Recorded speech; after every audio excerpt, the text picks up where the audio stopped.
Hello everyone, a very warm welcome to you all. In this video, we are going to discuss another type of prospectus, that is abridged prospectus, which is covered under section 33 of Companies Act 2013.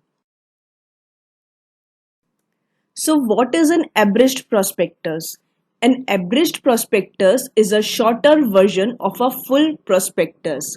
Company जब अपना prospectus issue करती है, जब company IPO लेकर आती है, public में अपने शेयर्स को इशू करती है, तब उसको एक प्रोस्पेक्टस इशू करना होता है। ये जो ओरिजिनल प्रोस्पेक्टस होता है, ये इसमें बहुत ही डिटेल में सारी इंफॉर्मेशन मेंशन की जाती है कंपनी की। ये एटलीस्ट 300 से 500 पेजेस तक का होता है। इस प्रोस्पेक्टस को कंपनी को सेबी में फाइल करना होता है। अब इतना बड़ा प्रोस्पेक्टस कंपनी के लिए फाइनेंशियली एंड इकोनॉमिकली सही नहीं रहता है कि वो सारे अपने इन्वेस्टर्स को, जो भी उसके प्रोस्पेक्ट शेयर होल्डर्स होंगे, जो भी इन्वेस्टर्स होंगे, उनको इशू करे। तो कंपनी क्या करती है, कंपनी इस ओरिजिनल प्रोस्पेक्टस की एक समरी बनाती है, एक समराइज्ड फॉर्म में, एक स्मॉल वर्जन में उसको कन्वर्ट करती है, जिसमें वो सारी इंफॉर्मेशन जो भी एसेंशियल्स होती हैं, मतलब कंपनी के बारे में जो एक शेयर होल्डर को, एक इन्वेस्टर को पता होनी चाहिए, उसमें मेंशन करते हुए एक एब्रिज्ड प्रोस्पेक्टस को तैयार करती है। ये जो एब्रिज्ड प्रोस्पेक्टस होता है, ये कंपनी जब शेयर होल्डर्स को, जो भी इन्वेस्टर्स होने वाले हैं, उनको जब शेयर एप्लीकेशन देती है, उसके साथ ही ये प्रोस्पेक्टस इशू किया जाता है। क्यों बनाया जाता है? ये इन्वेस्टर्स को इसलिए दिया जाता है ताकि जो इन्वेस्टर्स हैं वो हमारी कंपनी में पैसे इन्वेस्ट करेंगे, तो उनको हमारी कंपनी के बारे में सारी मटेरियल इन्फॉर्मेशन जो भी उनको पता होनी चाहिए, ताकि उनको पता लगे, ताकि वो एक डिसीजन ले सके कि उनको हमारी कंपनी में इन्वेस्ट करना है या नहीं करना है। So an abridged prospectus is a shorter version of a full prospectus. It provides essential information about a company's public offering of shares or securities, including the key details, जो भी important material information होती है, like financial statements, risk, company's background, etc.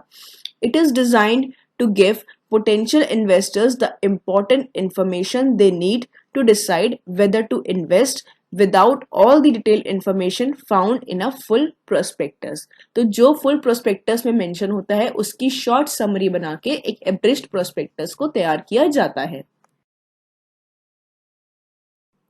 As per section 33 subsection 1, every form of application for the purchase of any securities of the company must be issued along with an abridged prospectus. This means जब भी company अपने securities को offer करेगी to the potential investors, उसको एक simplified version of the full prospectus which is called as an abridged prospectus, जिसमें सारी information mention की जाती है, शेयर एप्लीकेशन के साथ देनी होती है। As per section 33 subsection 2, if any person requests a copy of the prospectus before the subscription list closes, the company must provide it to them. अगर कोई भी person demand करता है एक full prospectus की before the subscription list closes, तो company को उसको वो provide करवाना होता है। As per section 33 subsection 3, अगर कंपनी कोई भी डिफॉल्ट करती है इन प्रोविजंस को फॉलो करने में, तो it will be liable to a penalty of ₹50,000 for each default. There are 2 subsections जहां पे एब्रिज्ड प्रोस्पेक्टस कंपनी को इशू करने की रिक्वायरमेंट नहीं होती है। First is underwriting agreement. जब भी कंपनी अपना पब्लिक ऑफर लेकर आती है, तब उसको कुछ मिनिमम सब्सक्रिप्शन की रिक्वायरमेंट होती है।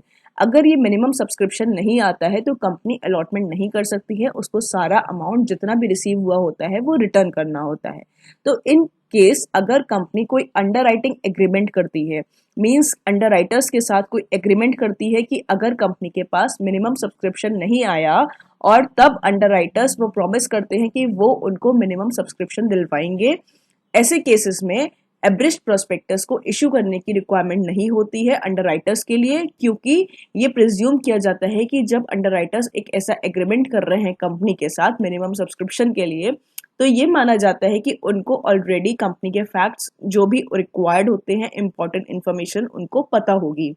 So, if the application form was issued as a part of a genuine invitation to someone to enter into an agreement underwriting agreement related to the securities. तो अंडरराइटिंग एग्रीमेंट के cases में abridged prospectus की requirement नहीं होती है। Secondly, non public offer और right issue.